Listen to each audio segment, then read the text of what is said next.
Hello, and thank you for joining us today. This is a filmed session of our first budget proposal for the next fiscal year, 2020 through 2021. Due to the COVID virus, we're doing these via teleconference and video presentations, so please bear with us as we get through this as best we can. Our operating budget, which we plan on discussing with the governing board and committees at some upcoming meetings, is generally about a $15 million operating scenario, and we are seeing about a $450,000 increase this year in our operating expenses when it comes to salary. And those increases are based on the mandate for the increase in minimum wage. We have over 250 part-time employees that account for well over half of our ongoing annual staff, and so it is a little bit of a financial impact for us.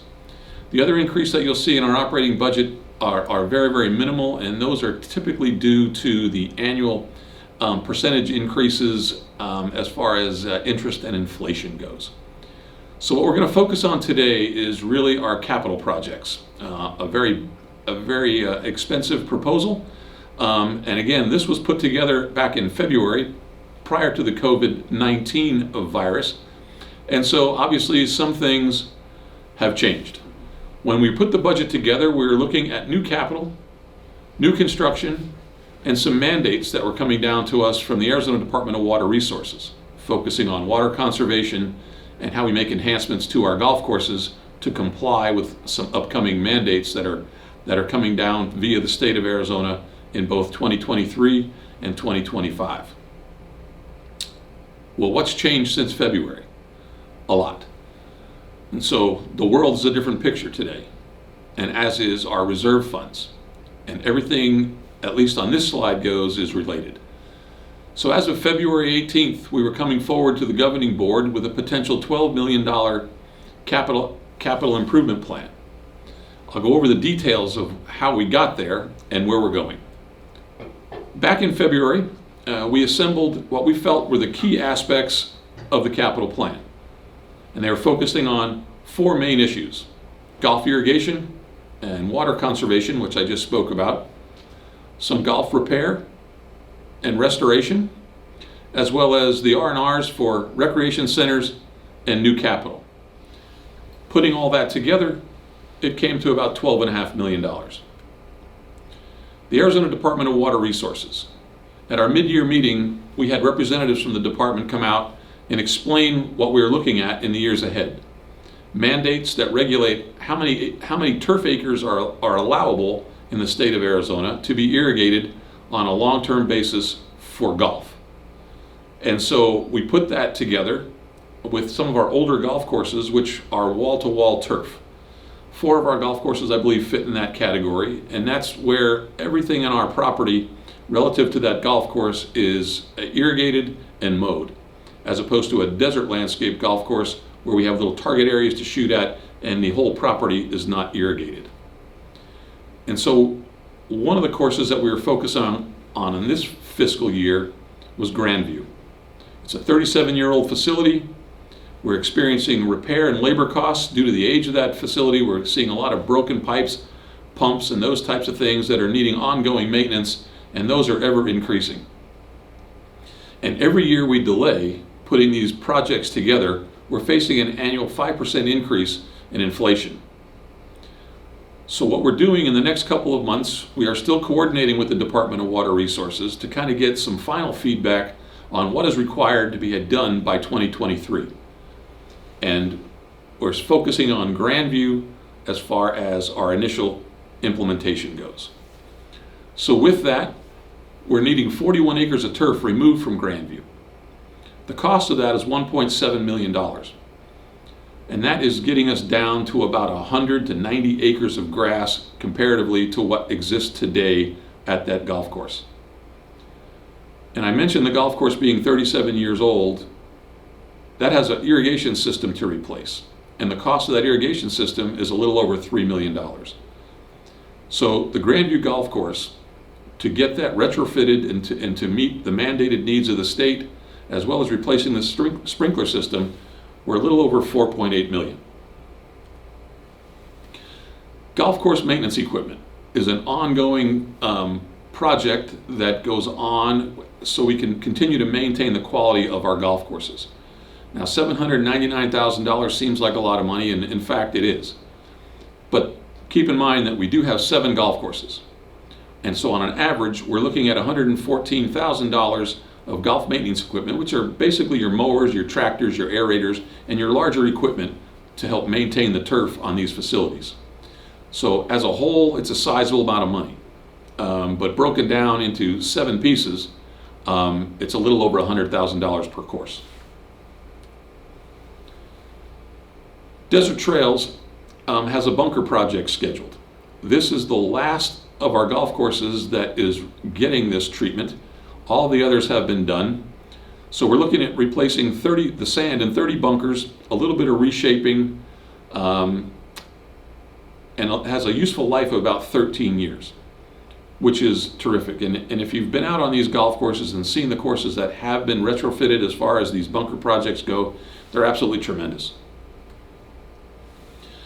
Golf vehicles, as far as their maintenance vehicles go, we're looking at a little over $250,000. And again, sizable in whole, but if you look at the average cost of each individual golf course, it's about $36,000 per course. And these are your work trucks, your utility vehicles, and utility carts that help, again, keep these golf courses in the shape that they are. A couple of projects that we also have listed this year were the shoreline repair on number 18 at Pebblebrook, which is just a shade under $250,000. And again, if you've been out to some of our other courses where this has taken place, where the slump block has been placed on the lake shore's edge to eliminate erosion and keep the facility a little bit more in control, and eliminates a lot of evaporation per se from our golf course irrigation systems, they really do dress the course up quite nicely, and we hope to be able to get that done as well.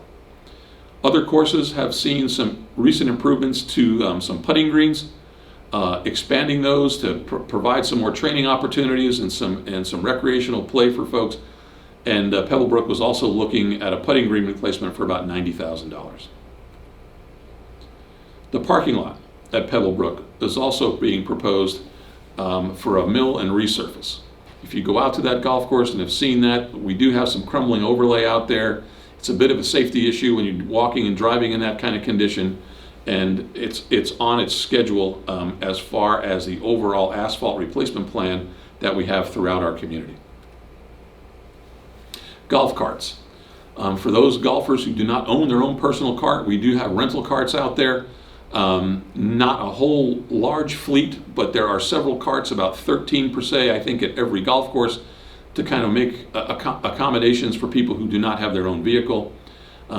We originally were proposing 25 carts, but due to the budget scenario that we are currently in, we did drop that down to 10 for just under $50,000. And so, looking at the budget of $12 million, a little over $12 million, 12.5 when we walked in, we looked hard at some safety issues and what projects could potentially be postponed as we were entering into this what if when it came to this virus. So the projects that we're looking to potentially revise or push out were the bunker projects, the shoreline scenario, the putting green expansion, and a few others that totaled about $500,000. So the overall golf budget originally, as far as capital projects went, was just a shade under $7 million. And the changes that staff has put forward drops that down to about 6.3. Now obviously this isn't the final number. This still has to go to committee, and that's why we're filming this. We'd love your input. We'd love input from the general public, and as well as presenting this at the next workshop with the governing board to take some steps to see what we have to do to make this budget align with the current economic situation that we find ourselves in. When it comes to facility maintenance, I'm going to pass the microphone over to Carl Wilhelm, and he's going to go through the projects that we've identified in facility maintenance as far as this upcoming capital year goes. Hello, directors, committee members. Bill Schwenda shared with you all the CIP for golf I'll presenting the Rec Center CIP in reverse today. I'll be starting with additional capital changes, followed by suggested proposals of deletions for your consideration. Changes to the original, additions, begins with the metal shop. We are proposing $410,000 to be added to the current year $250,000 project. $660,000 is what we estimate the project to cost. After a contingency figured in of 15%, $97,000 due to this only being a preliminary set of plans. The overall projected project cost is between $549,000 and $646,000. Current plan sets are 1/3 larger in concept, 2,850 square feet, compared to the 1,900 first option, trying to establish an addition in between the car wash and the existing metal shop building. This new addition, again, approximately 2,850 square foot, is a negotiable size space that covers not only the car wash problem area, but also encompasses the displacement of all their tools and machinery located on the back side, the south side, between the canal and the metal shop. The important thing to know in this project when you're out reviewing the additional request of $410,000 is the material costs for the 2,850 square foot option comes to about $215 per square foot. $262 per square foot if we were to attempt to build an addition of 1,900 square foot in between the car wash and the building. Between the architects, staff, and the general contractor that helped us come together with all this pricing, we feel like we get our best value out of the 2,850 square foot build. Next in changes from the 2018 presentation you've received in projects before comes Environmental Services Office. We are asking for an additional $135,000 over the approximate $65,000 that we presented a few months ago. This is for the temporary office trailer that we originally proposed to take care of environmental services managers that take care, and all their staff that take care of our landscaping areas throughout the rec centers. Todd Patty and his lead manager Eduardo have a poor condition currently today in their office. Our original attempt was to buy or lease between $30,000 and $60,000 for a temporary construction office. We have found that this is not a viable source due to Arizona state codes, and so we are going to take the approach of rebuilding a new structure in the current location with appropriate county plans and designs. Finally, as far as changes to the February 18th proposal of $12,502,000 was Memos. Memos Restaurant is requiring a gas line to be installed and the appliances to be changed out from electrical to gas operated appliances. This change simply comes from an original $50,000 request that we asked to $75,000. So the $25,000 change simply is for hiring Southwest Gas approved excavator and installers, 4 to 6 weeks of restaurant operator closure time, establishing a Southwest Gas easement plus their fees for the project, and the general contractor's portion of this, which is approximately $50,000. All equipment purchased for this project is being paid for by the restaurant owner. Directors, this slide, changes to the original, are the deletions that the rec center staff is bringing to your attention as being temporarily unnecessary. We propose that the Boomers Charter Club space of $970,000 be put on hold. We propose the shuffleboard social gathering space at the Sports Pavilion for $252,000.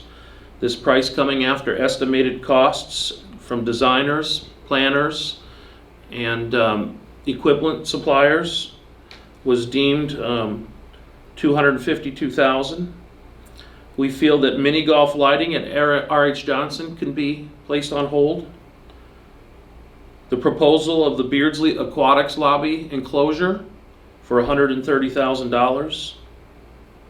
Directors, the Kuntz Recreation Center has experienced the locker rooms to have met their useful life for the showers. We've been encountering gas smells, tile failing. After investigation, we have opened up multiple showers and discovered that the shower pan liners need replacement. This is 16 showers. In February, we presented this project to be part of the budget for 2021. We have determined that due to this year's capital savings, allows for the CMAR vendor currently being hired for the Kuntz Master Projects to create an efficiency and accomplish this project this year. We will be presenting you a facts and findings over the next governing board meeting. We move on to the sports pavilion flooring. Originally, we proposed to remove all the tile in the 4 bathrooms of the sports pavilion. This project was resolved recently by procuring a grout vendor specialist, and the outcome was very successful, and we can delete the $55,000 request. Kuntz Pool Deck has a price change. We asked for $47,000 extra due to the vendor's cost for the exterior pool. This is a current year project of $100,000. We are only requesting $18,000 to be added to this. I did find a new vendor, same product, and this created a savings with their estimated proposal. Next line item is the arc exhaust system. Current year, $35,000. The CFO, Pete Finelli, has expressed that this project should get done in the FY 19-20 budget cycle due to the fact that it's a fully club-funded safety project. We have moved forward, established our bids, and proposed to accomplish this before June 30th. And finally, the others of $53,145 is simply an overall review of the projects less than $50K that are deemed not critical at this time. The following slide is I'd just like to review with you from the original February 18th proposed projects that the Rec Center's R&R original was $3,135,000. with new capital being requested for $1,882,000, totaling $5,018,000. After the proposed changes that I've just discussed, high and low, additions and subtractions, reflected by staff is temporarily unnecessary, put on hold, or absolutely needed to accomplish next year's fiscal budget, you can see that this plan has been revised down in R&R by $384,000 approximately, $878,000 approximately in new capital, for a total reduction in $1,262,000. The new revised Rec Center's portion of the budget averages $3,755,000, which over the last few years is approximately $1 million less than we've proposed in the past. Finally, this slide here reviews what Bill has shared today of all of the capital for golf irrigation and R&R, all of the Rec Center R&R and new requests, and combined you can see the original proposed value of $12,502,000, our suggested changes with a deletion of $1,956,000 and a revised total of $10,546,000. The summary of all and adjusted R&R allowances and new capital greater than 50K are presented in this slide here. Well, thank you, Carl. And coming back to a summary page, I just want to talk a little bit about where we are and where we're going. So back in February, we came forth with a $12.5 million proposed budget. We're sitting here today at 10.5. We took about $500,000 off of the golf budget and 1.2 off of the recreation centers, which left us with about 6.3 relative to golf needs as far as this current fiscal year, and 3.7 related to the recreation centers. Of the 6.3 in golf, keep in mind that 4.8 of that is dealing with the mandate relative to water conservation, turf removal, and a new irrigation system. We currently work with Arizona Department of Water Resources on their mandated years that this has to be accommodated by, 2023 and 2025. So we're still in negotiation with them as far as that goes, and laying out what options we do have. So there is a potential there for a little bit of a postponement. Again, that's the purpose of these meetings at the committee level, as well as governing board and workshops and upcoming budget meetings. We hope to get this approved by the end of May. And so we have a couple of months to deal with this. So we do have meetings coming up that'll both be communicated via teleconference, and then hopefully before long we can hopefully get back to normal and have some public meetings. But I hope this works for you in the interim. And please just be advised that we do have a web page that we'd like you to go to. It can be easily found at suncitywest.com at GB Videos. All of the committee meetings that we have talked about today will be up on here, as well as this budget presentation for you to review at your leisure. And again, any comments and concerns that you do have, please email us, and so we can document all of those questions, get those answered, and make sure our governing board is hearing from our citizenry. And again, I hope this works for you. I understand that it's a little bit odd, but we are dealing with some tough times right now. But again, thank you for your time and appreciate your efforts, and we hope to get this approved sooner than later. Thank you.